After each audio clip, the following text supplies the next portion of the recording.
letting go. Here's to moving on. Hi, and welcome back to Kindred Groups, an experiment in community from St. Andrew's Presbyterian Church.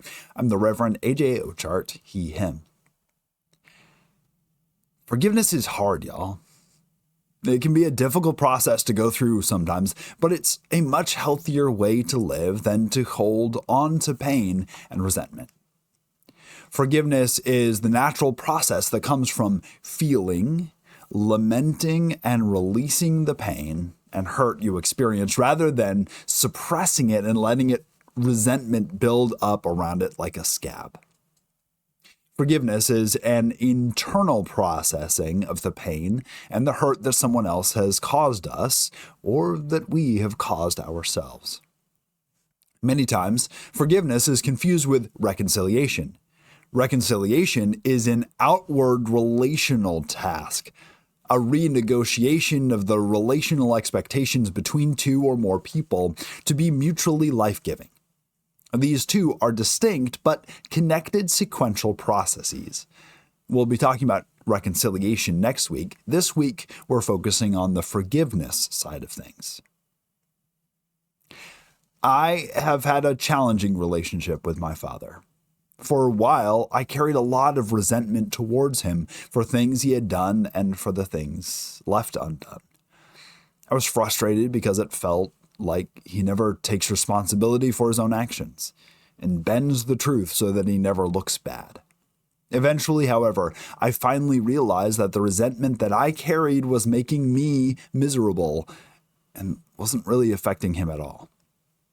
So I started feeling, lamenting, and releasing that pain so that I could move on with my life. To a certain extent, I have had to reparent myself and be the father that he could not be. I am in many ways still in process, but I know that I'm healthier and happier having gone through that process. Perhaps you have gone through a similar experience. In our scriptures today, we hear about Joseph, who forgives his brothers even though they did terrible things to him. Pay attention to why Joseph forgives them and think about if they accepted that forgiveness. Our gospel reading is a parable that Jesus told about forgiveness. A slave owes his master a huge amount, something like $3.4 billion in today's money, but then doesn't forgive a smaller amount, something like $5,000, that is owed to him. Pay attention to Jesus' expectation for forgiveness and why.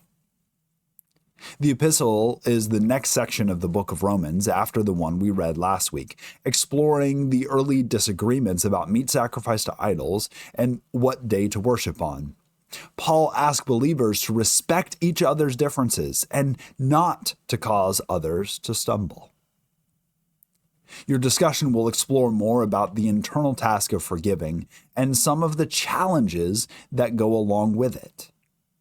In your lab experiment, you will be asked to share about a relationship that is strained or broken and consider the challenges in working towards forgiveness for that person and for yourself. Your real-world experiment, I ask you to do a solo experiment and journal each day about your experience of forgiveness. You could journal about the relationship that you talked about in the lab experiment, or reflect on your own journey of forgiveness. Near the end of the week, find a way to artistically explore something this journaling time brought up for you through writing a poem, a song, doing visual art, or some other way. It doesn't have to be beautiful or good, but something real and meaningful. Take care of yourself and each other as you explore this topic of forgiveness. Feel your feelings, lament your pain, and let it go, because that is what God has done for you. Here's to waking up. Here's to sleeping well for once. Here's to knowing the things that you wish you could change. Here's to saying you're fine when you're not.